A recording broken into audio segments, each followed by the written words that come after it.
ಏಕೆಂದರೆ ಈ ಸಮಸ್ಯೆಯ ಪರಿಹಾರ ನೀವೊಬ್ಬರೇ ಮಾಡಬಹುದು. ಸಮಸ್ಯೆ ನಿಮ್ಮ ಮನೆಯಿಂದಲೇ ಹುಟ್ಟಿದ್ದಲ್ಲವೇ?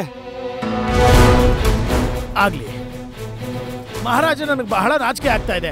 ನನಗೆ ಈ ರೀತಿ ಆಗುತ್ತೆ ಅಂತ ಗೊತ್ತಿಲ್ಲ. ಅರ್ಥವಾಗುತ್ತದೆ ಆಚಾರ್ಯರೇ, ಆದರೆ ಇದು ಹೀಗೆ ಮುಂದುವರೆದರೆ ಇದು ಅರಮನೆಯಲ್ಲ ಧರ್ಮಛತ್ರವಾಗುತ್ತದೆ. ಹಾಗೂ ನಮಗೆ ನಮ್ಮ ಸಭೆ ಹೊರಗಡೆ ಎಲ್ಲೋ ಮರದ ಕೆಳಗಡೆ ನಡೆಸಬೇಕಾಗುತ್ತದೆ. ನನಗೆ ಅರ್ಥ ಆಗುತ್ತೆ, ಆದ್ರೆ ನಾನು ಕರ್ತವ್ಯ ನಿಷ್ಠೆಯಿಂದ ಕೆಲಸ ಮಾಡ್ತೀನಿ ಮಹಾರಾಜರೇ. ನಾನು ಈ ಸಮಸ್ಯೆಯಿಂದ ನಿಮ್ಮನ್ನು ಆಚೆ ತರ್ತೀನಿ, ಬೇಗ, ಬಹಳ ಬೇಗ.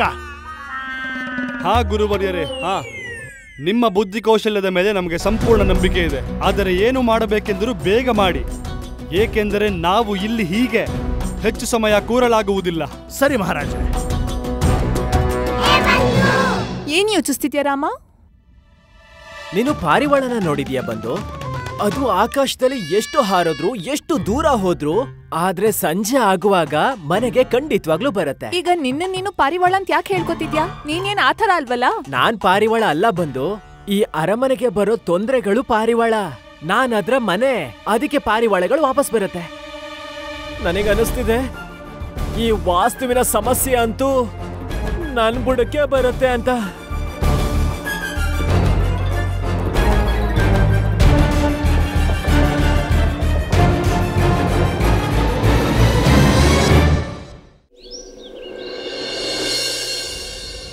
ಆಚಾರ್ಯ, ನನ್ನ ಹೆಸರಿಡಿದು ಕರೀತಾಳೆ ಇವಳು, ಅದು ಎಲ್ಲರ ಮುಂದೆ. ಈ ವರುಣಮಾಲಾ ಜೊತೆಗೇನೆ ಈ ದನಿ ಮನಿ ತಲೆ ಕೂಡ ವರ್ತಮಾನದಲ್ಲಿ ಭ್ರಮೆಯಲ್ಲಿ ಮುಳುಗೋಗಿದೆ. ಇವತ್ತು ಒಂದು ವೇಳೆ ನನ್ನ ಎದುರಿಗೇನಾದ್ರೂ ಬಂದ್ರೆ, ವಾ ಮಣಿವಾ, ಎಂತ ಸ್ವಾದಿಷ್ಟ ಭೋಜನ! ತುಂಬಾ ಸ್ವಾದಿಷ್ಟವಾಗಿದೆ. ಆ ಮುದುಕ ನಮ್ಮ ಗುರು ಆಗಿದ್ದಾಗ ಇಂಥ ಭೋಜನ ಎಲ್ಲ ನಮಗೆಲ್ಲಿ ಸಿಕ್ತಿತ್ತು? ಬರೀ ನಮಗೆ ತೋರಿಸಿ ಎಲ್ಲಾ ಭೋಜನವನ್ನ ಅವನೇ ನುಂಗ್ಬಿಡ್ತಿದ್ದ. ಸತ್ಯ ಹೇಳ್ತಾ ಇದೀಯಾ? ನಮ್ಮ ಗುರುಗಳ ಬದಲಾಗಿರೋದ್ರಿಂದ ನಮ್ಮ ಭಾಗ್ಯವೂ ಬದಲಾಗೋಯ್ತು. ಸರಿಯಾಗಿ ಹೇಳಿದೆ.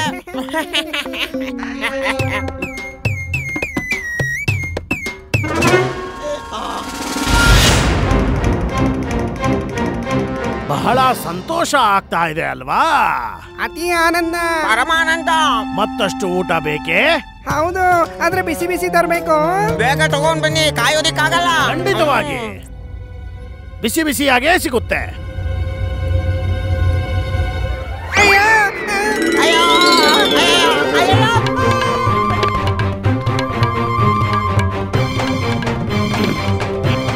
ಸಾಕ?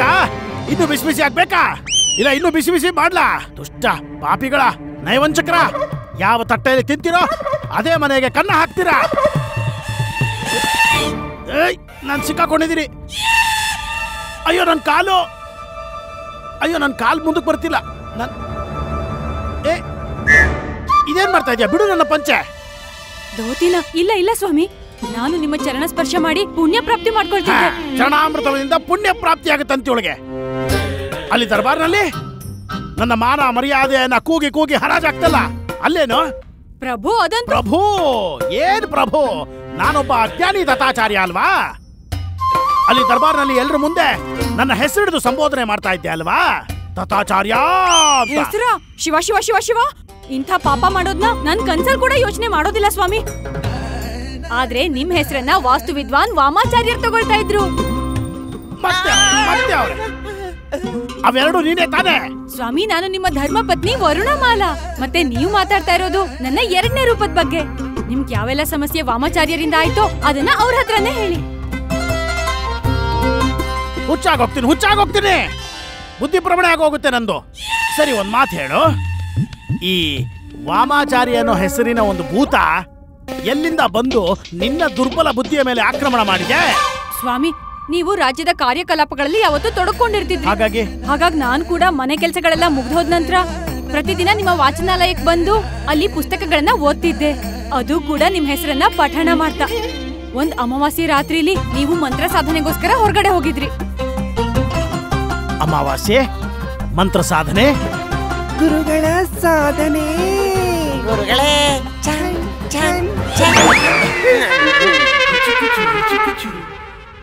ಅವತ್ತು ವಾಚನಾಲಯದಲ್ಲಿ ನನ್ಗೆ ಕೋಣೆಲಿದ್ದ ವಾಸ್ತುಶಾಸ್ತ್ರದ ಪುಸ್ತಕ ಸಿಕ್ತು. ಆಮೇಲೆ ಸ್ವಾಮಿ, ಅದರ ಅಧ್ಯಯನ ಮಾಡ್ತಾ ನಾನು ಎಷ್ಟು ಅಲೀನ ಆದೆ ಅಂದ್ರೆ ನನ್ನನ್ನೇ ನಾನು ಮರ್ತೋಗ್ಬಿಟ್ಟಿದ್ದೆ. ಆಮೇಲೆ ಮತ್ತೆ ನನ್ ಕಣ್ ಮುಚ್ಚೋಯ್ತು. ನಂತರ ಜ್ಞಾನದ ಪ್ರಕಾಶ ಉದಯ ಆಯ್ತು ಸ್ವಾಮಿ. ಮರುದಿನ ಬೆಳಿಗ್ಗೆ ನಿದ್ದೆಯಿಂದ ನಾನು ಎದ್ದಾಗ ನಿಮ್ಮ ನಾಮದ ಜಪದ ಫಲವಾಗಿ ನನಗೆ ವಾಸ್ತುಶಾಸ್ತ್ರದ ಜ್ಞಾನ ಸಿಕ್ಬಿಟ್ಟಿತ್ತು ಸ್ವಾಮಿ. ಹಾ, ಅರ್ಥಾತ್ ಅಂದ್ರೆ ಅದು ನಿನಗ್ ಸಿಕ್ಕಿರೋ ಅಂತ ಈ ಜ್ಞಾನದ ಬಗ್ಗೆ ನನಗ್ಯಾಕೆ ಹೇಳಿಲ್ಲ? ಶಿವ ಶಿವ ಶಿವ, ನಿಮ್ಮಂಥ ಮಹಾಜ್ಞಾನಿ ಮಹಾಪುರುಷರ ಎದುರುಗಡೆ ನನ್ ಜ್ಞಾನದ ಬಗ್ಗೆ ನಾನ್ ಮಾತಾಡಿದ್ರೆ ಅದ್ ಯಾವ ರೀತಿ ಆಗತ್ತೆ ಅಂದ್ರೆ ಸೂರ್ಯನ ಎದುರುಗಡೆ ದೀಪ ಹಚ್ಚಿದ ಹಾಗೆ. ಆಮೇಲೆ ನಿಜ ಹೇಳ್ಬೇಕಂದ್ರೆ ಸ್ವಾಮಿ, ನನಗ್ ಭಯ ಆಗ್ಬಿಟ್ಟಿತ್ತು. ಅದಕ್ಕೆ ನಿಮ್ಮಿಂದ ಇಷ್ಟ ದೊಡ್ಡ ವಿಷಯನ ನಾನು ಮುಚ್ಚಿಟ್ಟಿದ್ದೆ. ಆಮೇಲೆ ನಾನು ಮಹಾರಾಣಿ ಚಿನ್ನಾದೇವಿ ಭೇಟಿಯಾಗೋಕೆ ಅಂತಃಪುರಕ್ ಬಂದಿದ್ದೆ. ಮತ್ತಾಗ ಗುರುಮಾತೆ, 7 ದಿನಗಳಾದ್ರೂ ಕೂಡ ಮಹಾರಾಜರು ನಮ್ಮ ಕಕ್ಷೆಗೆ ಬರ್ಲಿಲ್ಲ. ಆ ತಿರುಮಲಂಬ ಜೊತೆಗೆ ಅವ್ರ ಸಮಯನ ಕಳೀತಿರ್ತಾರೆ. ಮತ್ತೆ ಅಲ್ಲಿ ಅವಳು ಏನೇ ಅಡ್ಗೆ ಮಾಡಿದ್ರು ತಿಂತಾರೆ, ಆದ್ರೆ ಇಲ್ಲಿ ಮಾತ್ರ ಬರಲ್ಲ. ಆಗ ಅಚಾನಕ್ ಆಗಿ ನನ್ ಮನ್ಸಲ್ಲಿ ವಾಸ್ತುಶಾಸ್ತ್ರ ಜೊತೆಗೆ ಜ್ಞಾನದ ಉದಯ ಆಗ್ಬಿಡ್ತು. ಆಗ ನಾನು ಮಹಾರಾಣಿ ಚಿನ್ನಾದೇವಿಗೆ ಒಂದು ಉಪಾಯ ಹೇಳ್ದೆ. ಏನು ಉಪಾಯ? ಮಹಾರಾಣಿ, ನನ್ನ ಅಂತರಂಗದಿಂದ ಒಂದು ಧ್ವನಿ ಬಂದಿದೆ ಮತ್ ನನ್ಗೆ ಸಂಪೂರ್ಣವಾಗಿ ನಂಬಿಕೆ ಇದೆ. ಅದರಿಂದ ನಿಮ್ಮ ಎಲ್ಲಾ ಸಮಸ್ಯೆಗೆ ಪರಿಹಾರ ಖಂಡಿತವಾಗ್ಲೂ ಸಿಗತ್ತೆ. ಏನ್ ಮಾಡೋದು ನೀವೇ ಹೇಳಿ ಗುರುಮಾತೆ. ನೀವೀಗ ಸಮಯ ವ್ಯರ್ಥ ಮಾಡ್ದೆ ನಿಮ್ ಈ ಕೋಣೆಯಲ್ಲಿ 2 ಹಂಸಗಳ ಜೋಡಿಯ ಒಂದು ಮನಮೋಹಕ ಚಿತ್ರನ ಹಾಕ್ಬಿಡಿ. ಇದರಿಂದ ನಿಮ್ಮ ಮತ್ತೆ ಮಹಾರಾಜರ ಸಂಬಂಧ ಗಟ್ಟಿಯಾಗತ್ತೆ ಮತ್ತವರು ನಿಮ್ಮನ್ನ ತುಂಬಾ ಪ್ರೀತಿಸೋಕ್ ಶುರು ಮಾಡ್ತಾರೆ. ಅದಾಗಿ ಕೆಲವೇ ದಿನಗಳಲ್ಲಿ ಚಮತ್ಕಾರ ಆಗ್ಬಿಡ್ತು ಸ್ವಾಮಿ. ಏನು?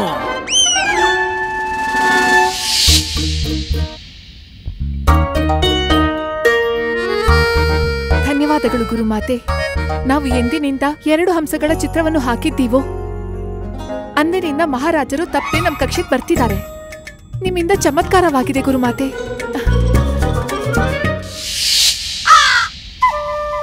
ಮತ್ತೆ ಅದೇ ದಿನ ಮಹಾರಾಣಿ ನನ್ನ ಹತ್ರ ಕೇಳ್ಕೊಂಡ್ರು, ನಾನು ನನ್ನ ವಾಸ್ತುಜ್ಞಾನದ ಪ್ರಕಾಶದಿಂದ ಪೂರ್ತಿ ರಾಜ್ಯ ಸಾಮ್ರಾಜ್ಯನ ಪ್ರಕಾಶಗೊಳಿಸ್ಬೇಕು ಅಂತ. ಪ್ರಕಾಶಗೊಳಿಸ್ಬೇಕಾ?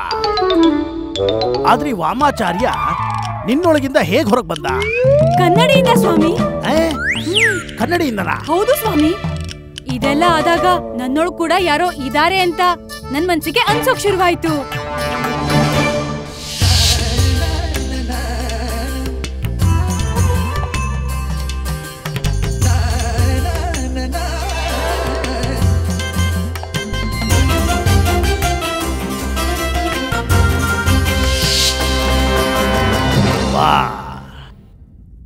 ವಾ ವರುಣಮಾಲಾ, ಬಹಳ ಅದ್ಭುತ. ಇದಂತೂ ನೀವು ಜನಹಿತದ ಕೆಲಸವನ್ನ ಮಾಡ್ತಾ ಇದೀಯ. ನೀನು ಮಾಡ್ತಾ ಇರು. ನಿನ್ನ ಈ ಪ್ರತಿಯೊಂದು ಕೆಲಸದಿಂದ ನಾನು ತಲೆ ಎತ್ಕೊಂಡು ಓಡಾಡೋ ಹಂಗಾಗತ್ತೆ. ಸ್ವಾಮಿ, ನೀವು ನನ್ನನ್ನ ಕ್ಷಮಿಸ್ಬಿಟ್ರ? ಅಗತ್ಯವಾಗಿ ಪ್ರಿಯೆ, ಅಗತ್ಯವಾಗಿ. ಆದ್ರೆ ನೀನು ಈ ಶುಭ ಕಾರ್ಯದಲ್ಲೇ ತಲ್ಲೀನರಾಗಿರು. ಎಲ್ಲ ನೀವ್ ಹೇಳ್ದಾಗೆ ಸ್ವಾಮಿ. ನಾನು ನಿಮ್ ಈ ಸಂದೇಶನ ವಾಮಾಚಾರ್ಯರಿಗೆ ತಿಳಿಸ್ತೀನಿ. ಲೇ ಮಣಿ, ಈ ಕಪಟಿ ಮುದ್ಕ ಅಂತೂ ಉಸುವಳ್ಳಿ ತರ ಬಣ್ಣ ಬದಲಾಯಿಸ್ಬಿಟ್ಲ. ಸರಿಯಾಗಿ ಹೇಳಿದೆ. ಈ ಮುದುಕೊಂಡ್ ತಲೆಗೆ ಏನೋ ಕುತಂತ್ರ ಹೊಳಿತಾ ಇದೆ ಅನ್ಸುತ್ತೆ. ಬಾಬಾ ಬಾಬಾ ಗುರುಮಾತೆ ಹತ್ರ ಹೋಗೋಣ.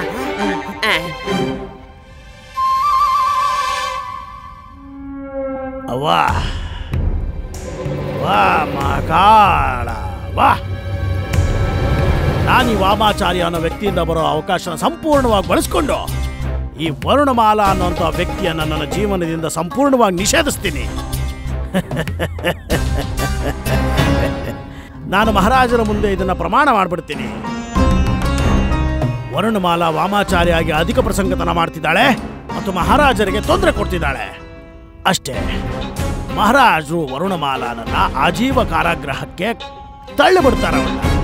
ಮತ್ತೆ ನಾನು ವರುಣಮಾಲಾಯಿಂದ ಶಾಶ್ವತವಾಗಿ ಮುಕ್ತಿಯನ್ನು ಪಡಿತೀನಿ. ಅದಾದ ಮೇಲೆ ನಾನು ನನ್ನ ಪ್ರೀತಿಯ ಮಾರ್ಗದಲ್ಲಿ ಹಾಗೇ ತೇಲ್ತಿರ್ತೀನಿ. ಸೌದಾಮಿನಿ, ನಿನ್ನ ಬಾಗ್ಲ ಬಳಿ ನಿಂತಿದ್ದಾನೆ ಜೋಗಿ. ಇವನೇ ನಿನ್ನ ಪ್ರೀತಿಯ ರೋಗಿ.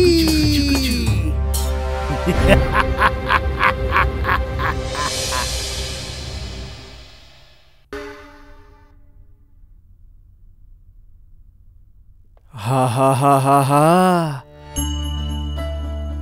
ತುಂಬಾ ಮನೋಮೋಹಕ ಸುಗಂಧ. ತುಂಬಾ ವಿಶ್ರಾಂತಿ ಸಿಗ್ತಿದೆ. ಮನಸ್ಸೆಲ್ಲ ಶಾಂತ ಆಯ್ತು ಶಾರದಾ. ಅಲ್ವಾ? ವಾತಾವರಣ ಶುದ್ಧಗೊಳಿಸೋದಕ್ಕೆ ಗುರುಮಾತೆ ವಾಮಾಚಾರ್ಯರು ಕೊಟ್ಟಿರೋ ಗಿಡಮೂಲಿಕೆಗಳ ಧೂಪ ಇದು. ನನ್ನೆದ್ರು ಆ ವಾಮಾಚಾರ್ಯರ ಹೆಸರನ್ನು ಹೇಳ್ಬೇಡ.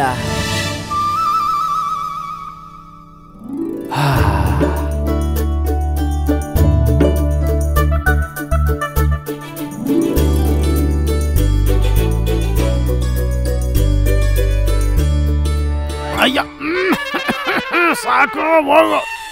ನನ್ನ ಜೀವ ತೆಗಿತಾ ಇದೆಯಾ ನೀನು? ಇದ್ರ ಬದಲು ವಿಷ ಕೊಟ್ಬಿಡು.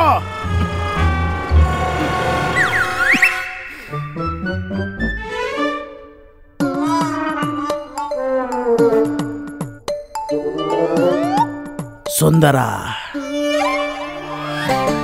ಅತಿ ಸುಂದರ.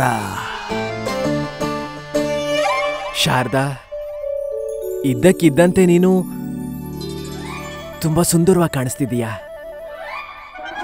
ಇದ್ದಕ್ಕಿದ್ದ ಹಾಗೆ ಅಂದ್ರೆ ಸುಂದರವಾಗಿಲ್ವಾ? ಇಲ್ಲ ಇಲ್ಲ, ಇದ್ದಕ್ಕಿದ್ದ ಬಾಯಲ್ಲಿ ಇದ್ದಕ್ಕಿದ್ದ ಹಾಗೆ ಬಂದ್ಬಿಡ್ತೆ.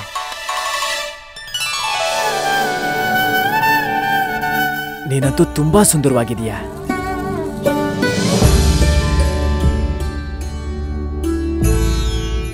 ಏನ್ ನೋಡ್ತಿದ್ದೀರಾ ಸ್ವಾಮಿ? ನಿನ್ನ ದಡ್ಡತರ ಅಂದ್ರೆ ನಿನ್ನ ಈ ಸುಂದರತೆ, ನಿನ್ನ ಈ ಸೌಂದರ್ಯ ಅಂತೂ ದಿನೇ ದಿನೇ ಜಾಸ್ತಿ ಆಗ್ತಾನೇ ಇದೆ. ವರುಣಿ, ಇನ್ನೊಮ್ಮೆ ಹೇಳಿ ಸ್ವಾಮಿ. ನನ್ ಕಿವಿನ ನನಗ್ ನಂಬಕ್ಕಾಗ್ತಾ ಇಲ್ಲ. ವರುಣಿ, ನಿನ್ನನ್ನಂತೂ ಆ ಈಶ್ವರ ಧೈರ್ಯವಂತೆಯಾಗಿ ಸೃಷ್ಟಿಸಿದಾನೆ. ನಿನ್ನ ಈ ರಚನೆ ಅಂತೂ ಬಹಳ ಧೈರ್ಯವಾಗಿ ಮಾಡಿದಾನೆ ಆ ಈಶ್ವರ. ವರುಣಿ, ಹೌದಾ ಸ್ವಾಮಿ? ನಾನೆಲ್ಲಿ ಮೂರ್ಛೆ ತಪ್ಪಿಡ್ತೀನೋ ಏನೋ. ಮೂರ್ಛೆ ಅಂತೂ ನಾನು ಬೀಳಬೇಕು ಈ ನಿನ್ನ ರೂಪವನ್ನ ಕಂಡು. ವಾ, ಎಂಥ ರೂಪವತಿ ನೀನು, ಎಂಥ ಸೌಂದರ್ಯವಂತೆ ನೀನು. ರೂಪದ ಭಂಡಾರವೇ ನೀನು ಕಣೆ ನನ್ನ ಪ್ರಿಯ ವರು.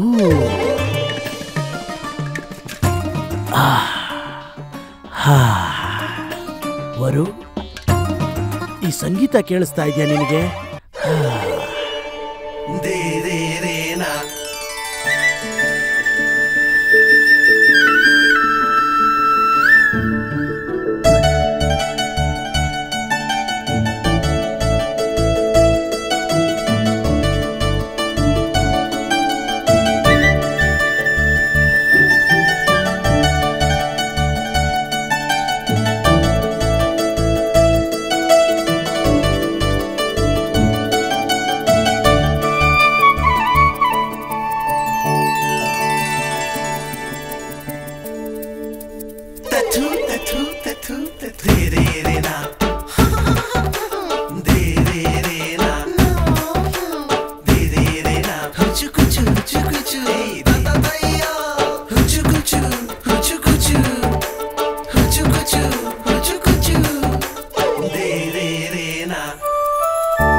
ನನ್ನ ಹತ್ರನೇ ಇರು ಶಾರದಾ. ನನ್ನಿಂದ ದೂರ ಹೋಗ್ಬೇಡ, ಯಾಕೆಂದ್ರೆ ನನ್ನ ಜೀವನದ ಸುಂದರವಾದ ಕ್ಷಣ ಇದು.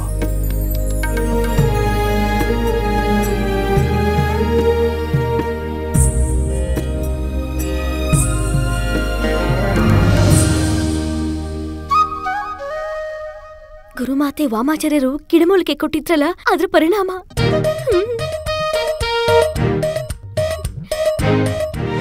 ಬೇಡ ಬೇಡ, ಪ್ರಸನ್ನತೆಯಿಂದನೇ ಹಾಯಾಗಿ ಮಲ್ಗಿರ್ಲಿ ಬಿಡಿ.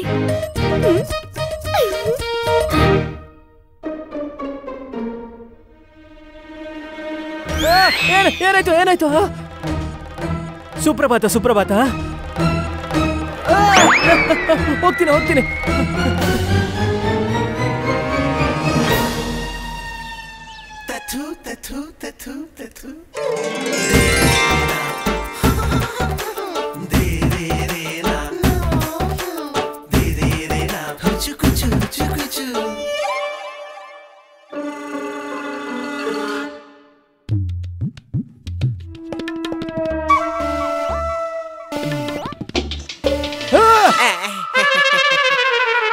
ಹಾ, ಅದು ಇಷ್ಟು ಮಧುರವಾದ ಕನಸನ್ನ ಕಂಡ ಮೇಲೆ ದಿಢೀರಂತ ಇಂಥ ಮುಖಗಳನ್ನು ನೋಡಿದ್ರೆ ಭಯಭೀತ ಆಗೋದೆ.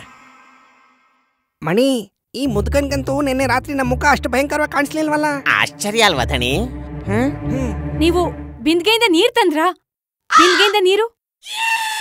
ಹಾ ಹಾ, ನಾನಂತೂ ಅದನ್ನ ಬ್ರಾಹ್ಮಿ ಮುಹೂರ್ತದಲ್ಲೇ ತಂದೆ. ನಾನಂತೂ ನೀರನ್ನ ಹಾಕು ಬಿಟ್ಟೆ.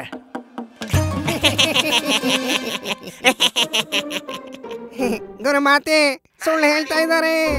ಬ್ರಹ್ಮ ಮುಹೂರ್ತದ ಸಮಯದಿಂದ ಗುರುಗಳು ಇದ್ರ ಜೊತೆನೆ ಮಲ್ಕೊಂಡಿದ್ದಾರೆ.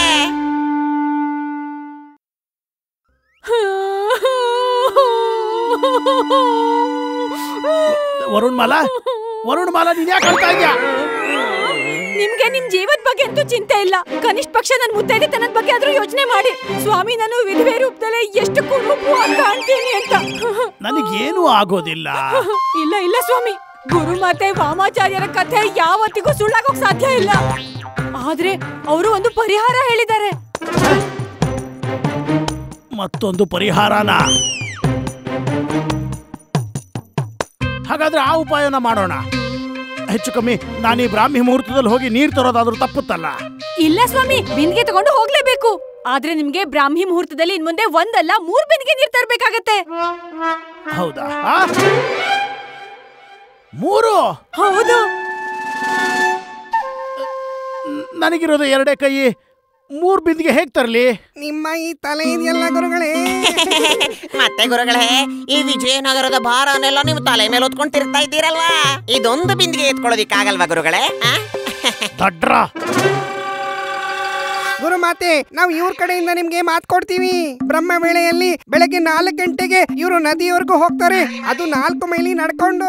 ನದಿಯಲ್ಲಿ ಇಳಿದ ತಕ್ಷಣ ಶೀತಲ ಜಲದ 4 ಬಿಂದಿಗೆಯನ್ನ ತಮ್ಮ ತಲೆ ಮೇಲೆ ಇಟ್ಕೊಂಡು ನಮ್ಮ ಗುರುಗಳು ತಗೊಂಡು ಬರ್ತಾರೆ.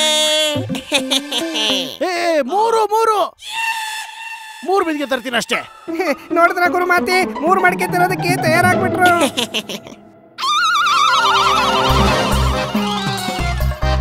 ಈಶ್ವರ ನಿಮ್ಮಿಬ್ರಿಗೂ ದೀರ್ಘಾಯು ಕೊಡ್ಲಿ. ಯಾರು ನಿಮ್ಮಂತ ಶಿಷ್ಯರಿರ್ತಾರೋ ಆ ಗುರುಗಳಿಗೆ ಯಾವ ಸಮಸ್ಯೆನೂ ಬರೋದಿಲ್ಲ. ಈ ವಾಮಾಚಾರ್ಯ ಅನ್ನೋ ಪ್ರಾಣಿಯಿಂದ ಅತಿ ಶೀಘ್ರ ಮುಕ್ತಿ ಪಡಿಬೇಕಾಗಿದೆ. ಇಲ್ಲ ಅಂದ್ರೆ ಅಮ್ಮ, ಗುರುಮಾತೆ ವಾಮಾಚಾರ್ಯರು ತುಂಬಾನೇ ಚಮತ್ಕಾರಿ. ಅವ್ರು ಬರ್ತಿದ್ದ ಹಾಗೆ ಇಡೀ ವಿಜಯನಗರ ಉದ್ಧಾರ ಆಗ್ಬಿಡ್ತು. ಹಾ ಅಮ್ಮ, ಅವರು ನಮ್ಮನೆಗೆ ಬರ್ಬೇಕು ಅನ್ನೋದೇ ನನ್ನ ಆಸೆ. ಅದಕ್ಕೆ ಅವ್ರಿಗೆ ಬರೋಕ್ ಹೇಳಿದೀನಿ.